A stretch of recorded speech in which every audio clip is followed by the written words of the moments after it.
Welcome back. We do want to wrap our discussion of suicide by being proactive here. What can we do to prevent our loved ones from taking their lives? We want to continue our conversation now with Monica McGannon, Clinical Director for Fulton County Behavioral Health, CRIS 180. Thanks for staying with us.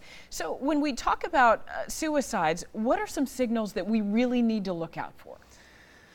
A change in behavior is probably most important. So if a child, adult even, enjoys walking and then they just stop going walking, or they change their eating habits, change their sleeping habits, that points towards depression, but it also can point towards possible suicidal ideation. So what can we do, say, as parents, as friends, as spouses, to pull them out of that? Because they may be in a state of saying, you know what, don't bother me, or lock themselves in a room, become very isolated. Yes, and that's not okay. So parents, this is where, again, where parents are going to have to dig in and take their loved one to a specialist. They need to take them for help. They're not going to be able to cure them, so to speak. They have to be able to talk openly with someone that knows how to do this. And could that someone possibly be a friend? I mean, a lot of teenagers I know with my own really won't tell me anything, but tells their friends everything. And that's fine. That's fine, as long as they are out there and they are working on themselves as far as how to get through this stressful time for them. They don't have to talk to mom or dad.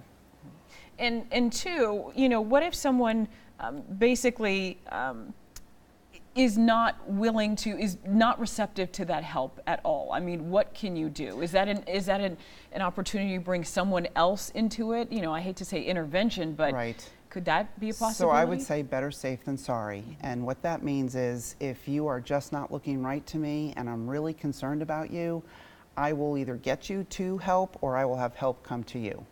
And we do have a 24-hour hotline that sometimes they can't come out with the police to a home where the person refuses to go to the hospital or go see a doctor or whatever. And some might say that's drastic measures, but it is. But I would rather you be very angry at me than lose you. And you do have a number too for you know, anyone who needs some help. There is a crisis number, a behavioral health number they can contact. It's called Georgia Crisis and Access Line, and it is 24 hours with also therapists on the other end, and it's 1-800-715-4225. Yeah, and say if you're a teacher or possibly a member of the clergy, is there something that can be done there as well? Because teachers, a lot of times, they feel like, you know, we don't want to interfere in the family space. I may see something that doesn't quite look right, but I'm not sure about that family home situation. Speak up. I tell everybody, please speak up. That's all we can do, is speak up. If I see something a little odd with a child of mine, whether I'm a teacher or even a relative or neighbor, I need to go tell that parent, something's not right. I'm not seeing him behave the way he used to behave. Speak up. It's no big deal if they get mad at you.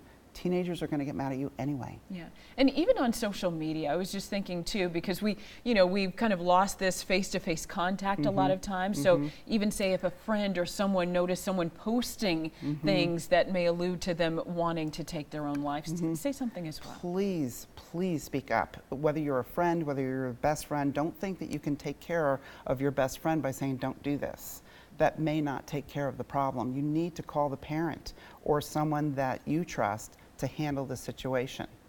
You must. Yeah, it's so important, critically important. Please speak up. If you're wrong, you're wrong.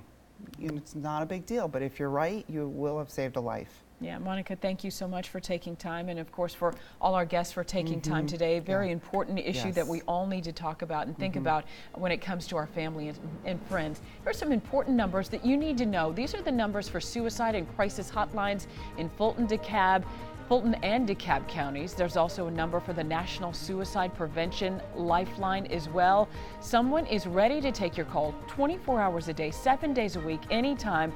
And even if you don't feel like anyone cares about you, or if you don't love yourself, call one of those numbers. Someone is there willing to talk to you. Be sure to join us for another edition of Public Affairs on Peach. We'll be back next Sunday morning at 11:30 a.m.